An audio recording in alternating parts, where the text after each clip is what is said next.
Hello and welcome back to my RC channel. I'm AndyRC and today I'm checking out the Kaideng K80 from lighttape.com. Now this is an interesting one because it is a toy grade quadcopter and supposedly it has object avoidance, so I'm going to have to check that out.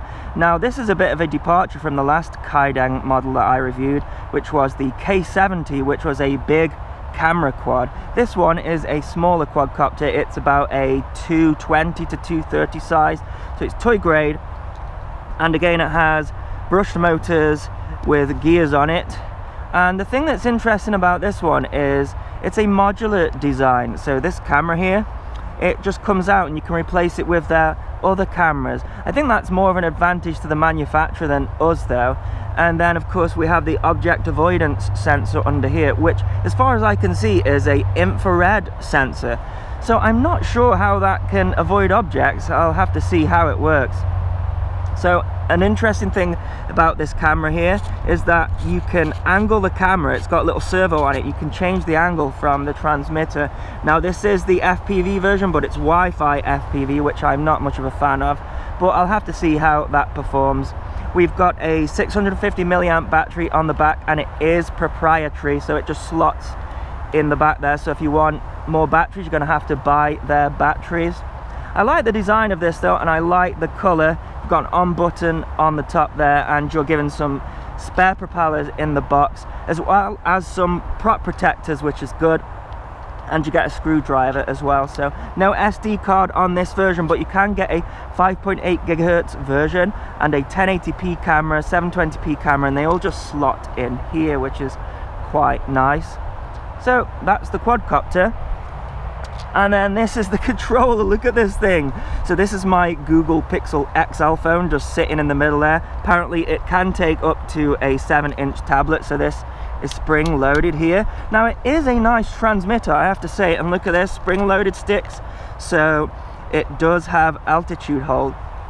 And I'm pleased to say that they have taken advantage of spring-loaded sticks, offering mode 2 and mode 1. Sadly, you have to put it into mode 1 every time you turn the transmitter on. So you've got this trim arrow here and you have to press it down and then turn it on, and then it becomes mode 1. So I'll have to try that out. Now one thing that is good about this transmitter, you don't have to put any batteries in. It has a 80 milliamp LiPo battery installed inside, so you actually charge it.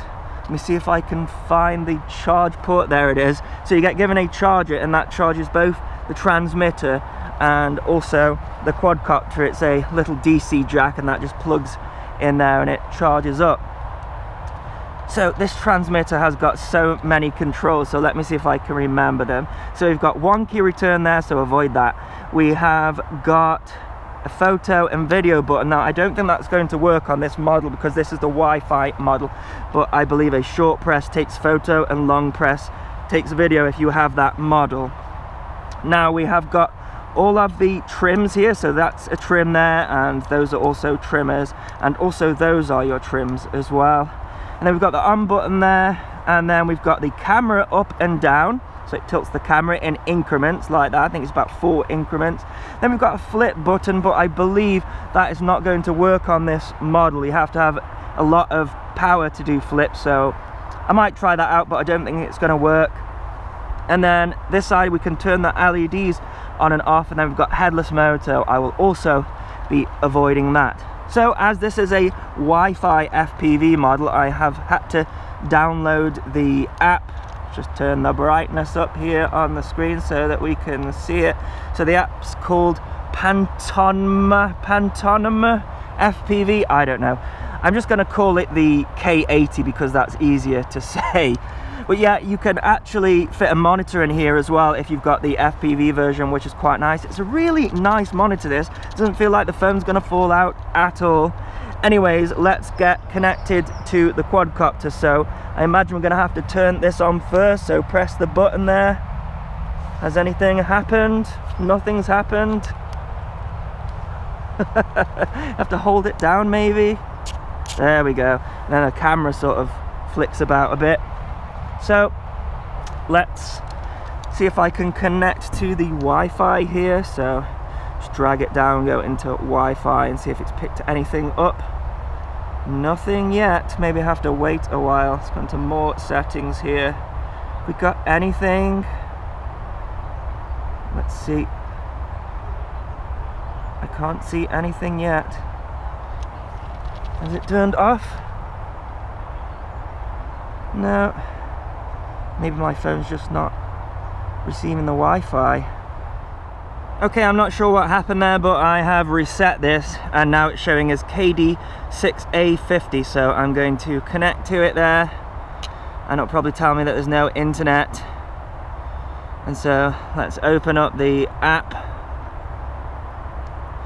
and it's a nice looking app, this one. So let's tap this and don't ask for this again and press yes, otherwise I don't think anything will work. And then select my drone, and hopefully we should have a picture. It looks quite delayed to me. Oh, very much delayed. Look at that. Okay, let's put that on the ground. Are these lights still flashing? They're not flashing, but hopefully I'm going to be able to. Look at that, it's disconnected already by the looks of it. Has it? No, it's just really delayed. Okay. Right, so let's see if I can turn the transmitter on as well, because you can control this from the phone, but I would strongly recommend not doing that when you've got a controller. So I'm going to try and go for mode 1, so turn this on, then up and down, and I don't know if we have any controls there. What I'm going to do is take the controls off the screen here, so you've got the option to do that somewhere there. Various different functions here, the same as you've got on the controller, but I'm not going to use them. So we have got your take a photo, start video recording, use the gyro here, can do headless mode and turn the lights off. Everything that you can do on here you can do on the screen, but hopefully this is going to just work off here. So I'm going to start the video recording, and let's see if I can go for a takeoff. No, doesn't look like it's connected because it's connected to here. So are you telling me that you cannot use the controller when it's connected to the Wi-Fi? So that seems a bit odd to me.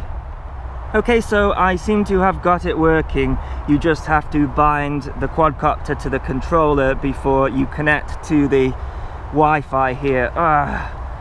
As if I could remember that every time. Okay, so I'm in the low rate here. Now I believe that the object avoidance only works in the low rate, so I'm going to try and take off in the low rate, but the wind isn't the calmest today, so I don't know how well I'm going to be able to test that. I got the video recording though, so let's go for a takeoff. So we've got that launch landing, and I've got my trigger finger on the rate here just in case, so let's go for it. Okay, straight away I can see that the low rate is too low for this weather. Look at that. And so that's the low rate, and look at that, barely any movement at all. So I wonder, I'm putting full forward in there, so let's see if I can do anything about this object avoidance. Let's go fly into this bin. Oh, it's so muddy today. So let's see if it stops. No.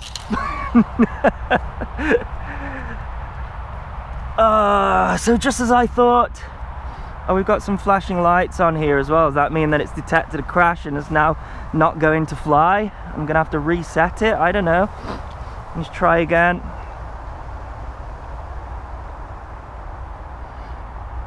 Okay, so so many buttons to press here.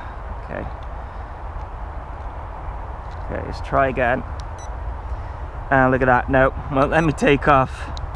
That's annoying. So it does have crash detection, but you have to reset the entire thing if you want it going again. I wonder if I can just turn off the controller and then press this button here and then turn on. Let's try that. Yeah, there you go. Luckily I don't have to turn off the quadcopter. So object avoidance didn't avoid it very well to me. What do you think? And I saw a video of a guy sort of pushing it away, so let's see if I can do that. So I have to stay in really close. Can I push it away? Not unless I want my hand to get annihilated. That's full forward there. So not sure about this object avoidance. You can see the lights flashing away there. And I can see the quadcopter adjusting for something. But what that something is, I'm not sure. Look at that, you see? It sort of is avoiding something. It's twitching there. Is that kind of working now? No. It's just flying towards the tree. So, if you are buying this quadcopter thinking that, oh great, it's going to avoid objects, then whoa! It did not avoid my head then, I'll tell you. So, oh, the camera's pointing at the ground because I've been too busy bothering about the object avoidance. Can I tilt it up? There we go. I like how you can do that. Video's looking nice, but there's quite a delay on it. Let's go into those higher speed modes there.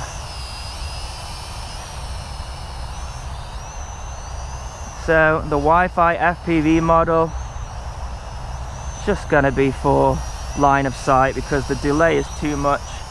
The video looks good though. Can't see a huge amount of jello on there, which is good. Shall we see if we can do a flip? Oh, I think it might be too windy, you know, with this thing. We may be looking at another crash here. No flip. I pressed the button and nothing happened, so try again. No. So just as I thought, I think they may have disabled that on this model. Let's see if I can play with that camera a little bit. So the range on this FPV is going to be, what, 30 meters because it's Wi-Fi FPV. I'm seeing if I can control it long enough to mess with that camera function there. Down. That does work. It's a little bit abrupt when it does it though. Quiet model, this one. Now I did try the object avoidance indoors and it did perform exactly the same. It went to fly into stuff, so it does seem like infrareds cannot be used effectively for object avoidance. Certainly not on the level of, say, a Phantom or the Mavic, because that's using optical avoidance. So those are cameras on the front of that thing, stereoscopic, so they know how close they are to an object. And this, well, it just doesn't. Nice flyer.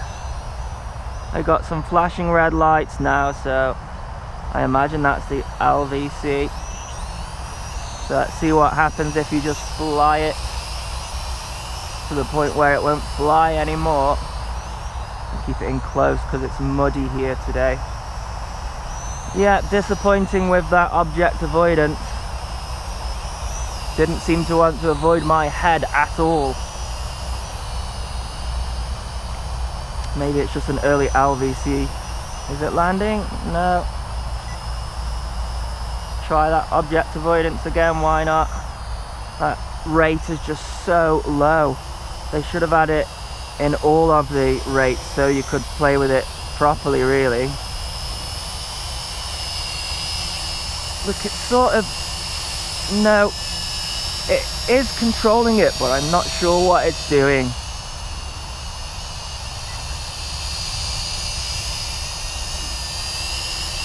Can you see it there? It is controlling it, but if I fly it at something like the tree,